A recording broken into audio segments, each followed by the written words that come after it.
all of us in areas of our life. We are doing something, the same thing is happening to us, but when it's happening to us, we don't like it.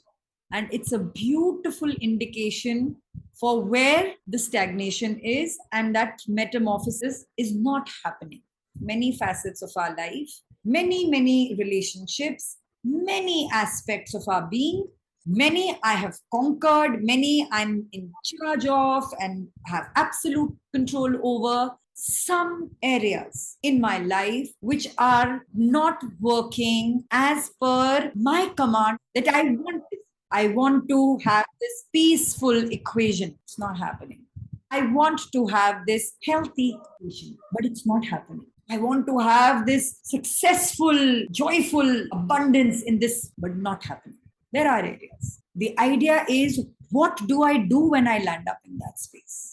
If my goodness is only exercised in spaces that I'm in control of, then how much control do I have over my own self? So the moment I'm in an unfamiliar territory, and that does not mean my familiar relationships or familiar spaces, but anything where I'm caught off guard, anything that doesn't sound music to my ears, anything that does not look like this blossoming garden, what happens to me in that moment? Because when I'm sitting in a garden and I can say, wow, God, what a beautiful life. Not that that is untrue. Of course, it's true. Not that there is less gratitude. Of course not. It's there. But how am I operating when I am in a flood-struck zone, in the middle of financial crisis, in a medical upheaval? How do I exercise there? Because that is the oneness that I am flowing to. That is my eye to eye. Am I still operating out of the small eye? So whenever I can apply, I apply the big eye, and then rest of the times I don't. So important that we are so present in that moment, carrying all our past wisdom to overcome this small eye. This small eye may be very strong. We can't underestimate our small eye. When we say, I have never wronged somebody, that is in the past. Am I wronging somebody right now? What I did has given me rewards in the past. If I've been polite, somebody has spoken with me politely, that equation is over. I gave love to somebody and it brought me so much joy, that is over. Finish, done. Why are we troubled? We are troubled because we feel this has never happened, or I have always done. No, it's over. This moment, what am I doing for me to rise to my higher consciousness? My delicious food from last week is not serving me today. I have to have my meal today for today's energy. My mind also needs my meal today. So when we are simplifying things in our life, our everyday life becomes our tool. Our everyday choice of words, our everyday choice of communication, our everyday choice of witness, our reactions, our actions, our thoughts, our words, our discipline, everyday effort counts. If there is friction, discord, unpleasantness, even in a fraction of my life, where am I not applying my wisdom constantly flowing? We have a VIP all access 24/7 available pass to the universe. But to enter that higher space, we need to be in silence. We need to sit, write our doubts, write our mistakes, write our questions, and let those questions lead us to the answers which are lying nowhere but within. When we were eating unnecessarily, how many years we ate, how many times we did that? A lot of time. But now we want this extra baggage, extra weight, extra calories, everything to go away just like that, disappear. How? So much we've accumulated in our mind, so many thoughts, so many memories.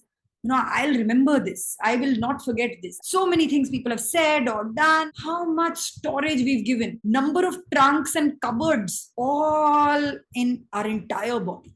Did we sit opening each trunk saying, not important, give away. Not important, burn, shed, let it go. All of this requires time. To simplify our lives, we need to give time. Time is flowing. We need to give our time to that cosmic time. We need to be present in the class of the universe, attending for that wisdom to make way for us to apply in the many spaces and versions of it.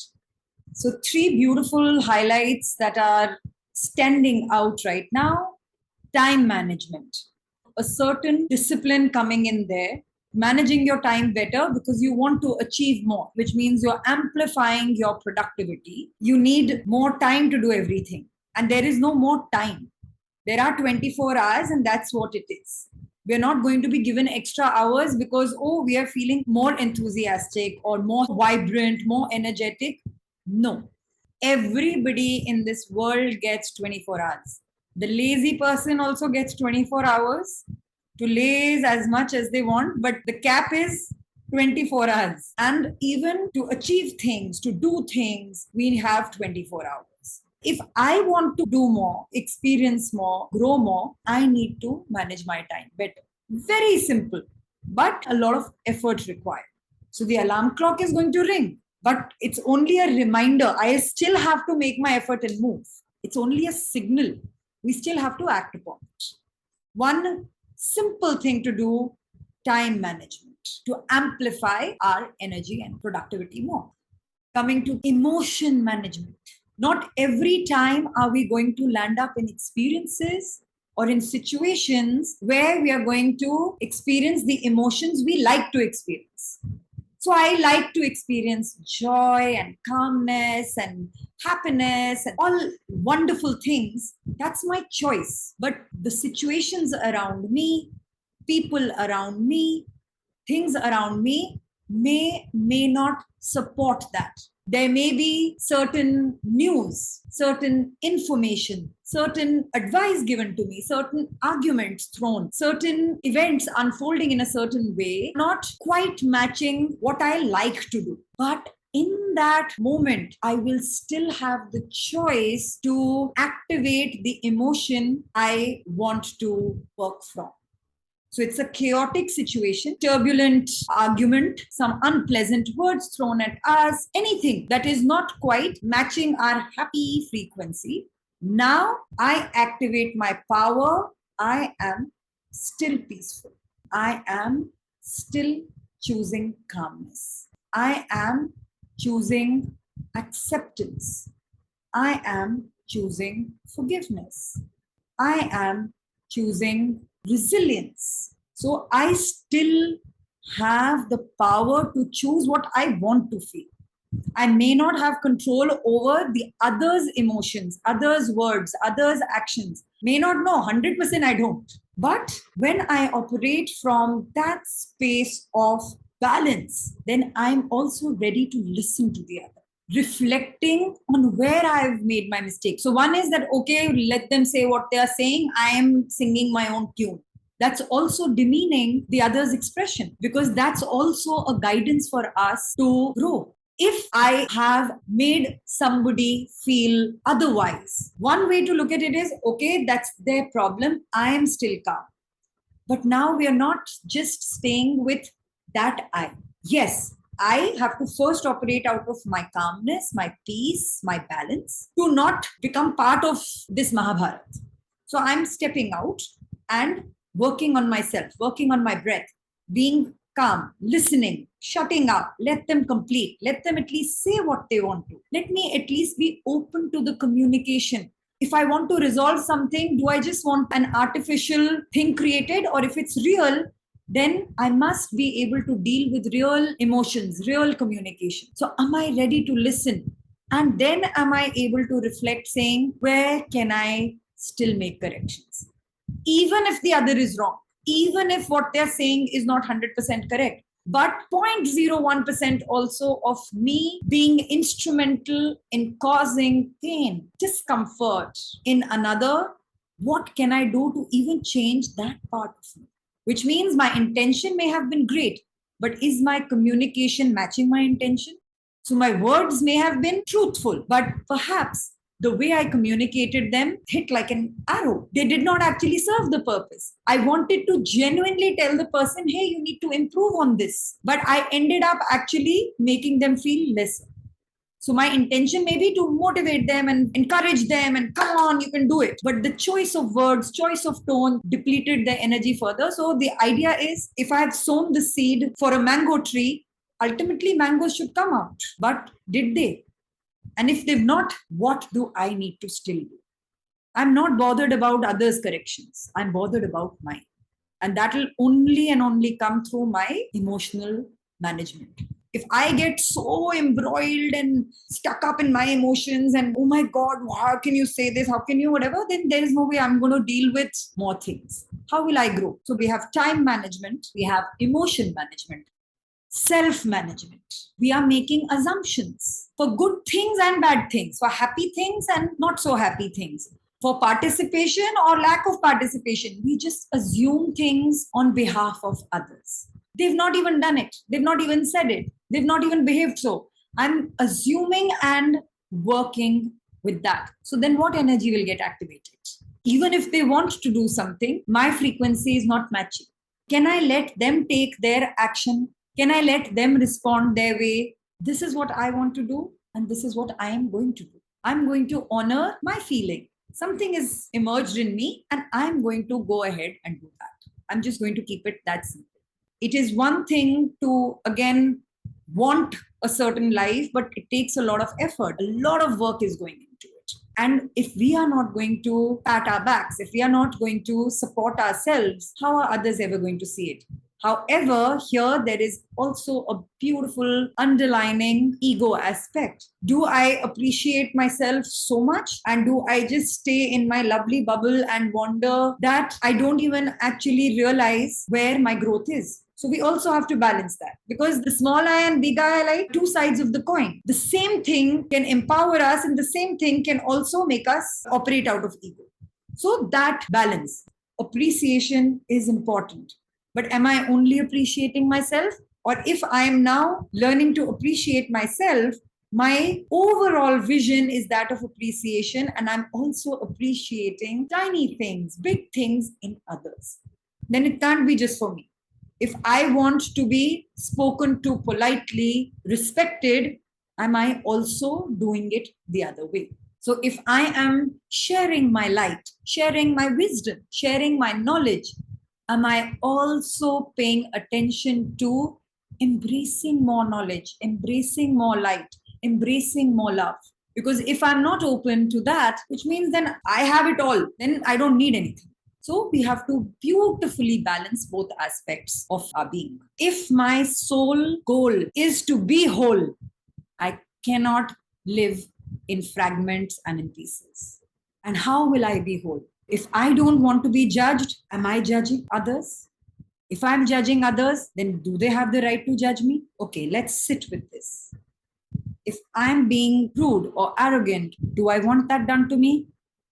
If I want to operate fitter and healthier way of being, physically, mentally, am I giving that support to my physical and mental well-being? It's not just going to magically happen. A lot of effort, lot of organization, lot of management has to happen for us to put things in order. And once they're in order, how easy it is for us to choose. This is applicable here. This, no. That one. Today I want to wear a sari. I'm looking at my saris. I'm not looking at my winter wear, because I know my saris are hung here. It's very simple, because I have spent time organizing that cupboard. It is that simple. I have to organize. Everything is available. So at all times, obviously, there is so much coming to us, so much wisdom, so much knowledge, so much news, opinions, ideas, perspectives, advice, suggestions, constantly flowing, coming. Can I say, this is valuable? Let me keep it here. This, not important. Let me just leave it right away. I'm never going to use it. These words, encouraging, empower. I feel so good when somebody says this to me. Hey, when I want to encourage somebody, these are the words I want to use. So I'm going to keep this in my encouragement drawer. When I want to motivate somebody, somebody's feeling down and out. Hey, what do I use? When I was feeling down and out, these are the golden words that I heard. These were the master's words. These were my friend's words. I'm going to use that. I have access to everything. It's all organized for motivation, for empowerment, for inspiration, for patience, kindness, generosity, compassion, for love, for everything. I have to sit and organize the compartments. One cupboard, one life, one being, no fragments, one whole, and everything is in order. Whatever I need, I have absolute access to at all times, and it's quickly applied so I can move on to the next thing. And I don't have to waste a moment, because that moment I can be sitting to welcome more wisdom, which will come handy somewhere else. Some wisdom from the past is helping me today. The wisdom showering right now will help me in my tomorrow. I need to be present here and now.